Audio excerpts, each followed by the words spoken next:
이번 시간은 예고했던 대로 외계 생명체 탐사에 대해서 쭉 우리 얘기를 하다가 이번엔 지구형 행성에 가장 근접했던 그런 행성의 특성을 우리가 탐사를 하잖아. 그 이후에 생긴 모양이 지구형 행성과 같다고 해서 거기에 항상 생명체가 있는 건 아니잖아.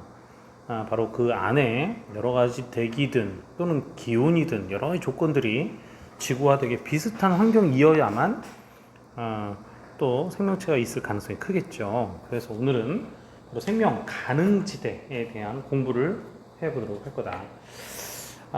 여러분들이 교육과정이 바뀌었지만 그 전전년도에서도 이 부분은 굉장히 중요하게 다뤘던, 오히려 맨 처음 1단원에서 바로 생명체가 왜 지구에만 존재할 수 있는지에 대해서 지구과학의 포문을 열었던 단원이기도 해요. 그래서 여러분도 충분히 여기는 잘 공부를 해 두셔야 되는 것이 좋겠다. 자, 그러면 여기서 생명 가능 지대라는 말이 뭐냐? 자, 생명 가능 지대란 말은 그 예전 우리 그 실제 영어에서 나올 때 골디락스 존이라고 보통 이렇게 부르거든. 골디락스 존. 골디락스가 누군지 알아? 막 이렇게 이제 동화에 보면 어떤 소녀가 숲속을 이렇게 거닐다가 한 곰 뭐 이렇게 곰 가족 집에 이제 들어가서 숲의 세계를 보잖아요. 어떤 건 너무 뜨겁고 어떤 건 너무 찼고 그 중간에 이게 이렇게 미지근한 죽을 이렇게 그 소녀가 먹고 이렇게 나오는 그런 그 동화가 있죠. 참 옛날 동화 보면 참 별로 안 좋아, 그죠? 동화가 잔인하거나 아니면 남의 것을 훔치는 것을 정당화하거나 별로 안 좋아요. 어쨌든 그 아이 이름이 뭐 골디락스라고 하고 그 중간 지점의 미지근한 부분, 그걸 골디락스 존이라고 얘기하는데, 이 생명 가능 지대는 여러분들 이렇게 얘기하면 되겠습니다. 우리 지구의 일기아파에서 물이 0도씨에서 100도씨 상에서 물질의 상태가 어떻게 되지? 물의 상태가? 그래, 액체 상태가 되죠? 자, 이러한 액체 상태의 경우의 물, 우린 요거를 바로 생명 가능 지대, 얘 바로 존으로, 골디락스 존으로 보고 이거를 외계 생명체 탐사의 가장 첫 번째 조건이라 이렇게 보는 거예요. 자, 그럼 한번 생각을 해볼까요? 자, 여러분들 별이 여기 있어요. 별. 자, 이 별이 이렇게 빛나고 있죠. 불타고 있죠. 자, 그러면 이 별에 너무 가까운 어떤 행성이 있어요. 그럼 이건 물이 존재할 수 있을까 없을까? 없겠지. 이 물은 무슨 상태로만 있어야 되겠어요? 물이 아니라 바로 수증기로만 존재할 수밖에 없겠죠. 근데 너무 멀리 있어요. 너무 멀리 있으면 이 행성은 너무 멀리 있어. 그러면 너무 춥죠. 그럼 물이 존재할 수 있어요, 없어요? 없고 뭘로만 존재하겠어요? 얼음으로만 존재하겠죠. 그죠? 따라서 골디락스 존, 생명 가능 지대라 함은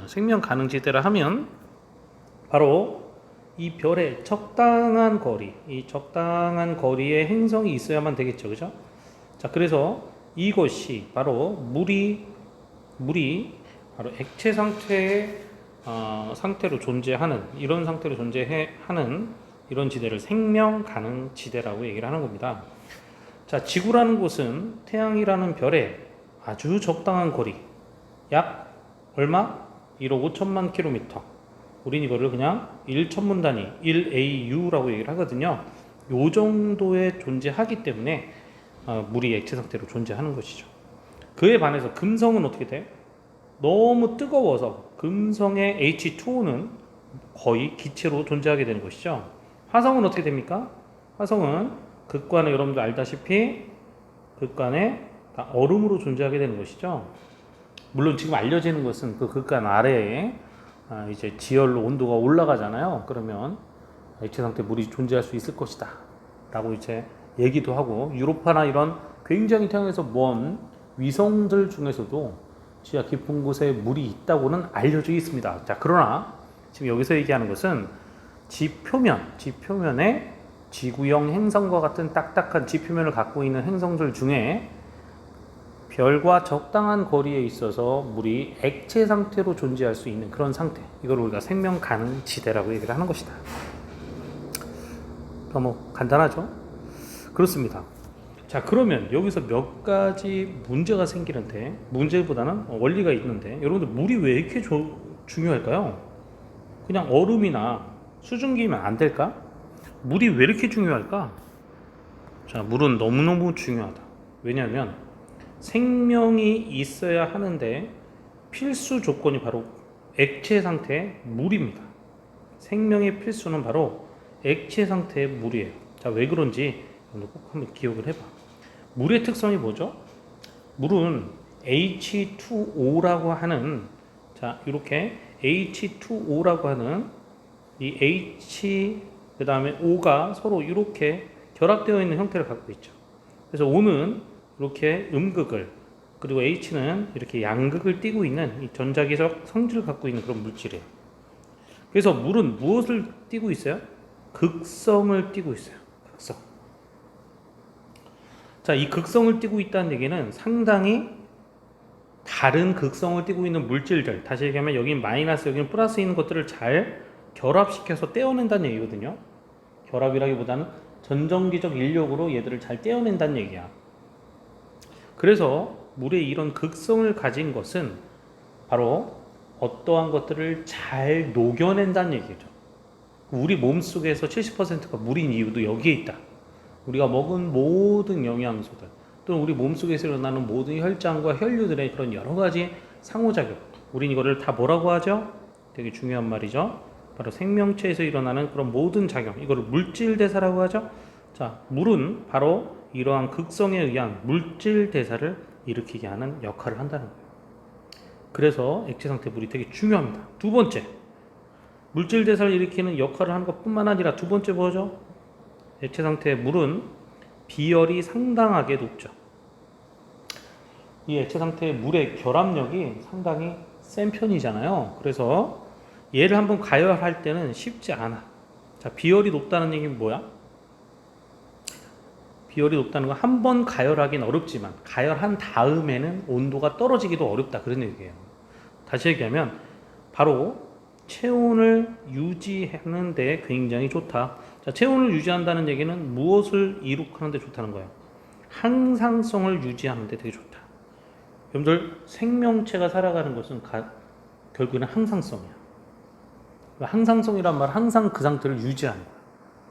교감신경과 부교감신경이 있는 거 아시잖아요. 우리가 흥분 상태일 땐 교감이지만 이것을 자꾸 부교감이 끌어내림으로써 항상 그 상태를 유지하려고 하는 것, 이것이 바로 생명체의 가장 중요한 핵심, 바로 항상성이잖아요.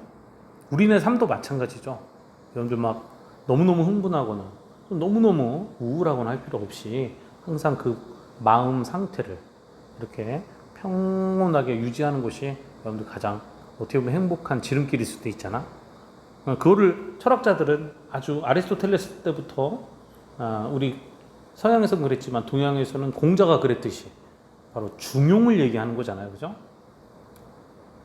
결국 이 중용을 찾아가는 건 정말 어려운 일인데 우리 몸 자체가 바로 그런 걸 얘기하고 있는 거죠. 자, 어쨌든 체온을 유지한다는 것은 바로 항상성을 유지한다. 바로 이 두 가지 조건이야말로 생명체가 생명을 유지하는 생명에 필수한 그런 조건이잖아요. 이게 액체 상태 물이 제공한다는 거예요. 얼마나 좋습니까? 그죠? 자, 그러면 여기서 한 가지 더 얘기할 게 있어요. 자, 뭐냐? 아까 별에 대한 얘기를 했잖아. 자, 그럼 별이 너무 커요. 자, 별이 크다는 얘기는 우리 얼마 전에 배웠죠?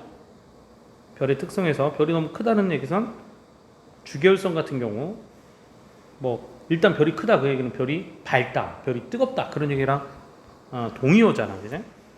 그러면 별이 너무 크다, 그럼 별의 질량이 크다, 질량 강도 관계, 그 다음에 크기와 뭐 별의 뭐 여러 가지 관계 다, 하여튼 별이 크면 뜨겁다, 그런 얘기 아니에요? 자, 별이 너무 크면 어떻게 될까요? 생명 가능 지대는 멀어지겠죠. 그리고 더 웃긴 건 범위도 넓어질 수밖에 없어요. 그럼 난로가 뜨거우면 당연히 어떻게 되겠어요? 난로가 뜨거우면 더 훈훈해지지만 그 훈훈한 그 범위가 더 넓어지는 건 당연한 거 아니겠어요? 자, 그리고 별이 너무 안 뜨거우면 어떻게 돼? 생명 가능 지대 거리는 가까워지고 폭은 좁아지는 그런 상태가 되겠죠, 그죠? 자, 이 그래프가 바로 그 그래프가 되는 겁니다. 자, 여기 보니까 뭐야? 오빠, 그죠? 오빠, 오빠 아프지 마 이렇게 돼 있죠, 그죠? 오빠 아프지 마. 일로 갈수록 뜨거워지잖아. 아니, 위로 갈수록 뜨거워지는 거죠, 그죠? 이쪽으로 갈수록 차가워지는 거죠. 자, 뜨거워질수록 어떻게 됩니까? 멀어지죠. 생명가능 지대 존이. 그리고 이 넓이가 점점 넓어지는 거 보이실 거예요.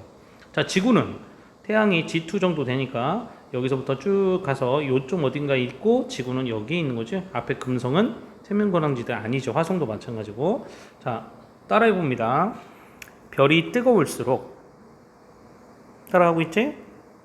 별이 뜨거울수록 생명가능지대의 거리는 어떻게 하고? 멀고 폭은 넓어진다. 이렇게 생각하시면 되겠죠. 좋습니다. 자, 그러면 지구라고 하는 곳은 과연 생명 가능 지대 그 0도씨에서 100도씨 사이에 액체 상태 물을 갖고 있다라는 말은 다 우리가 얘기했잖아. 따라서 태양과의 적당한 거리, 이게 지구가 그래서 물을 갖고 있다. 여기까지는 우리가 알았어요. 그런데도 너무 폭발적인 생물이 있다. 나머지 조건들이 또 있었겠느냐? 그렇죠? 여러분들 있었다는 거야. 바로 뭐냐면 세 번째가 대기예요. 자, 대기의 역할은 어떤 역할을 하지? 우리 대기 파트에서 배웠죠? 무슨 효과를 일으킵니까? 그래. 대기가 있으면 온실 효과를 일으켜서 지구 위에 대기가 존재하면 태양빛이 들어오던 게 바로 다 나가지 않고 여기서 흡수된 걸 다시 재방출해서 실제 받아들이는 열보다는 조금 더 따뜻하게 유지를 해주죠. 그죠? 그렇죠? 따라서 온실 효과라고 하는 아주 기막힌 효과를 주고요. 두 번째 또 어떤 효과를 주죠? 그래, 하늘에서 내려오는 별빛의 이런 나쁜 어떤 광선을 유해 광선을, 그죠? 자, 우리는 유해 광선이라고 하면 X선이나 감마선 또는 자외선들을 얘기하죠. 이거를 차단시켜주는 역할을 해줄 수 있다는 거예요. 대기가 이게 가장 큰 두 가지 효과죠. 자, 지구에 또 뭐가 있어요? 자기장이 있는데, 자기장은 외핵이, 우리 1단원에서 어느 정도 얘기를 했죠, 그죠? 철 성분의 외핵이 어떻게 돼? 자유전자도가 높은 이 외핵이 막 유동하면서 어떻게 되겠습니까? 지구에 이런 플러스 마이너스 이렇게 전기장을 띠게 되고, 전기장은 자기장을 띠게 되죠, 그죠? 그럼 이게 또 왜 중요하냐? 바로 별에서 오는 여러 가지 이런 입자들 있죠? 이런 전기전도를 띠는 이런 입자들을 어떻게 자기장들이 이끌게 하면서 바로 직접적으로 이 행성에 들어오는 것을 막아주게 되는 것이죠. 너무나 공합죠, 자기장.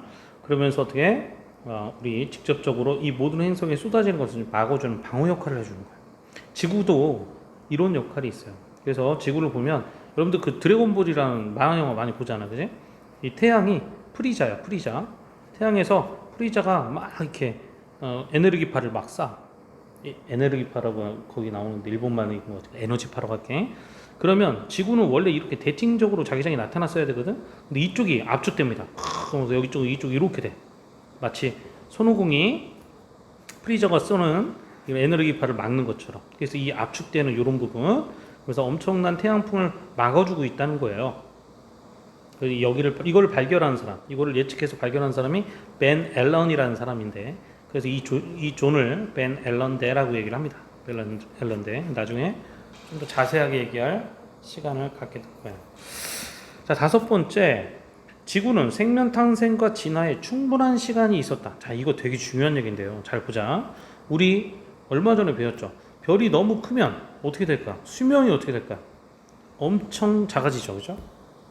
그럼 잘 생각해봐. 별 여기에 생명 가능 지대 존이 분명히 있었어. 자, 여기 있었어. 자, 지구의 생명체가 탄생하는데 얼마나 오래 걸렸어요? 배웠지만 엄청 오래 걸렸지. 무려 지구의 첫 번째 생명체 스트로마톨라이트, 그 바로 남세균이 나타나는 데는 27억 년, 지구 탄생은 약 한 46억 년인데 27억 년이나 돼서야 비로소 나타났다는 얘기입니다. 그런데 태양이 만약에 어떤 천체, 즉 어떤 행성계에 있는 태양이 1억 년밖에 못 살아, 수명이. 그럼 아무리 생명 가능 시대에 있는 이 행성이라 할지라도 여기서 생명이 진화할 수 있는 시간은 턱없이 부족하겠죠, 그죠? 따라서 별의 거리가 아무리 적당하더라도 이 별 자체의 수명도 굉장히 중요한 거예요. 근데 지구는 이 태양이라고 하는 약 100억 년의 수명을 가진 이 태양이 참 절묘한 타이밍으로 좀 버텨줬기 때문에 약 한 진짜 한 지금 현재 50억 년 태양의 수명이 있는데 그 중에 한 절반까지 버텨줬기 때문에 그 절반에서부터 이제 생명이 나타난 거죠. 자, 그 다음 지구는 또 어떤 특별함이 있냐? 이 달이 존재합니다. 여러분들 지구는 달이라고 하는 굉장히 지구의 약 한 3분의 1 정도 엄청나게 큰 위성이야. 이게 지구를 돌면서 어떤 역할을 하지? 이 어떤 역할을 합니까? 지구를 돌면서? 그래요. 자, 얘가 지구를 돌면서 이렇게 바닷물을 빨아먹는 바로 조석력이라고 하는 이런 힘으로 인해서 조수간만의 차를 일으키게 되고요. 자, 땅이 돌면서 이 바닷물이 마치 우리한테 들어오거나 나가는 것처럼 느껴지는 그런 현상을 만들어내게 되죠. 그럼 어떻게 될까요? 여러분들 대천 앞바다나 이런 데 많이 가면 이 물이 들어찼다가 다시 나갔다를 반복하지, 그치? 그럼 바로 이 지점이 굉장히 많은 그런 생명의 보고의 갯벌 형태가 되는 거예요. 그리고 여기는 유기물도 굉장히 많을 뿐만 아니라 바다에서, 즉 수중 생태계에서 육상 생태계로서의 진화가 폭발적으로 늘어나는데 굉장히 기여하게 됩니다. 그래서 지금 지구에는 이런 어마어마한 조성력을 받는 이 수많은 공간 속에서 다양한 생물군이 탄생하게 되고 진화하게 되었다라는 것이 바로 지구의 또 특별한 점이라는 거예요. 자, 이 이외에 상당히 많은 것들이 있지만 여러분들 시험 문제 나올 때는 이렇게 생각하시면 되겠습니다. 우리 지구에 있는 그 모든 것, 이런 것들이 바로 특별한 생명체의 보고가 되었다, 이렇게 생각하시면 좀 어렵지 않게 생각할 수 있어요. 이건 당연히 필수로 기억하시면 되고요. 자, 다음 한번 볼게요. 아까 얘기했죠, 항성의 질량. 항성은 태양과 같은 것들이죠. 이 질량이 크면 어떻게 된다고 그랬어요? 별이 크면. 정리 한번 해볼까요? 별이 크면 생명 가능 지대는 멀고 폭은 어떻게 넓어. 야, 선생님, 그러면 여기에 행성이 있을 가능성이 더 크잖아요, 이럴 수 있는데 어떻다? 이 녀석의 수명이 어때요? 너무 짧아서 진화의 시간이 너무 부족하다. 자, 이런 단점이 있다고 그랬죠? 자, 항성의 질량은 작으면 좋겠다, 그치? 작으면 어떻게 될까? 수명이 너무 수명이 길 것 같지만 잘 봐, 거리가 되게 작죠. 그래서 좁아, 폭이. 이 안에 있는 행성의 수도 적을 뿐만 아니라 더 무서운 게 있어요. 자, 뭐냐면 여러분들 이런 말을 한번 기억해 두시기 바라요. 동주기 자전. 따라해봐, 시작. 동주기 자전. 자, 이 동주기 자전이라는 것은 자전주기와 공전주기가 서로 같다는 것을 의미합니다. 자, 이게 무슨 얘기냐? 여러분, 지구가 달하고 굉장히 가깝죠. 38만 킬로밖에 안 돼요.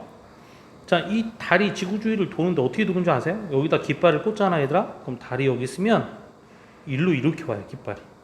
또 여기 있으면 일로 이렇게 와. 이렇게. 이게 맞냐, 방향이? 맞죠? 이렇게 하면 이렇게 되는 게 맞죠, 그죠? 자, 다시 얘기하면 달은 지구를 보는 방향이 계속 같은 방향이야. 자, 이 얘기는 무슨 얘기냐면 달이 한 바퀴 도는데 스스로도 한 바퀴 돈다는 얘기죠.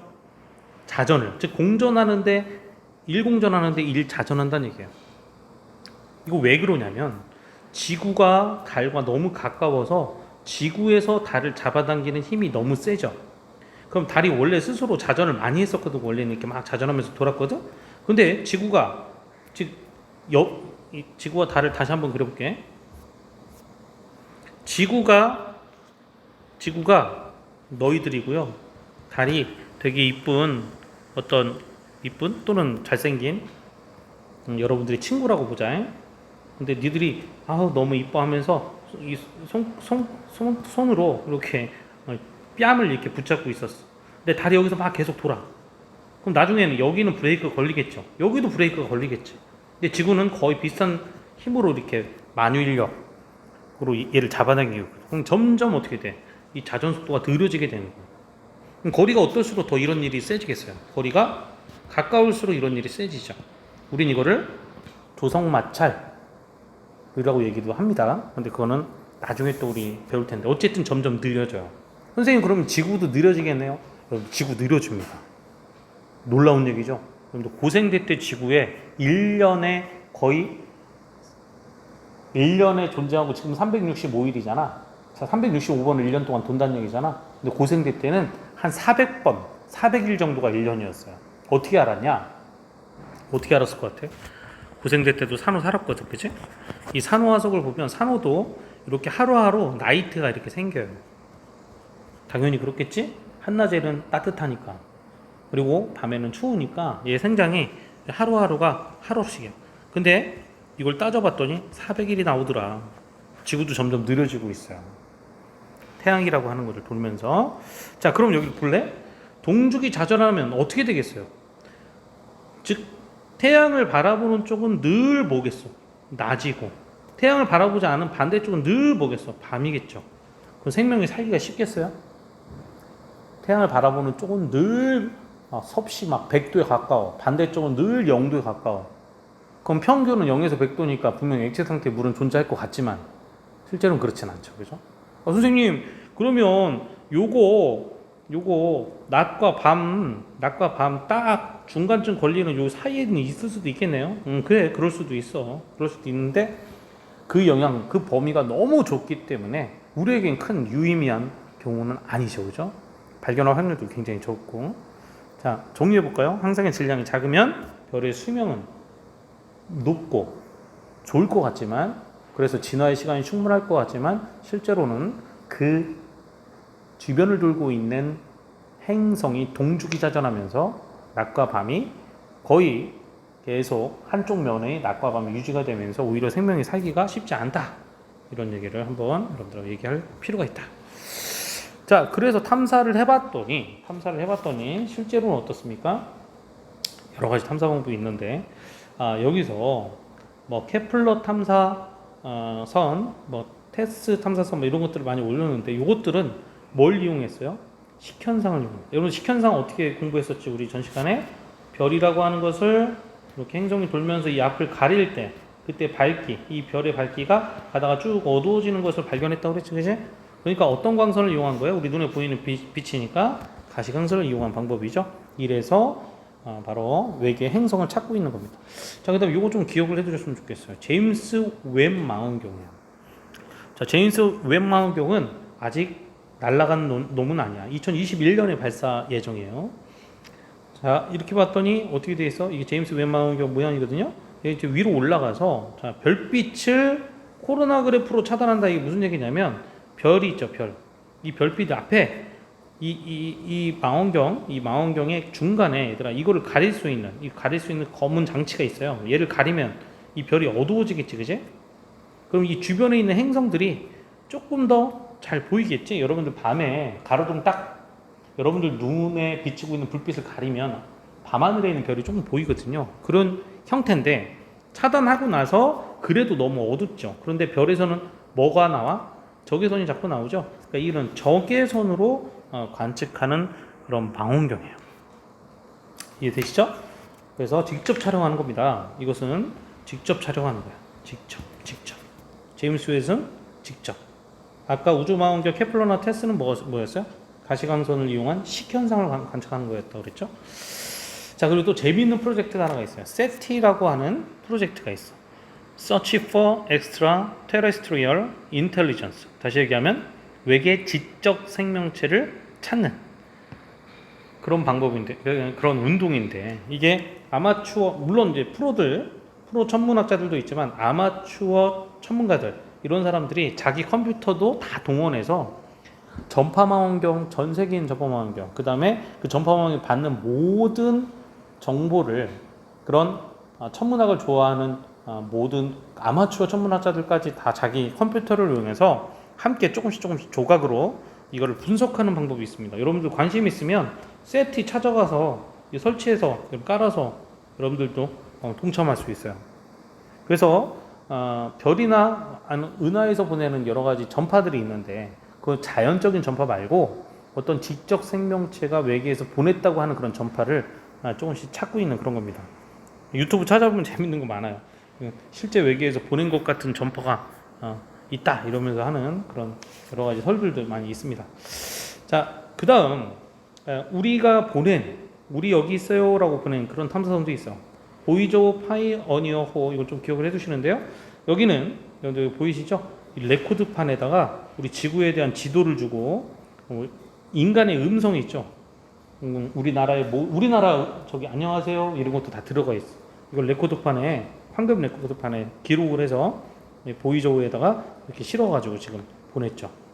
태양계를 지금 넘어갔어요. 보이저우는 엄청나게 멀리 간 최초의 탐사선입니다.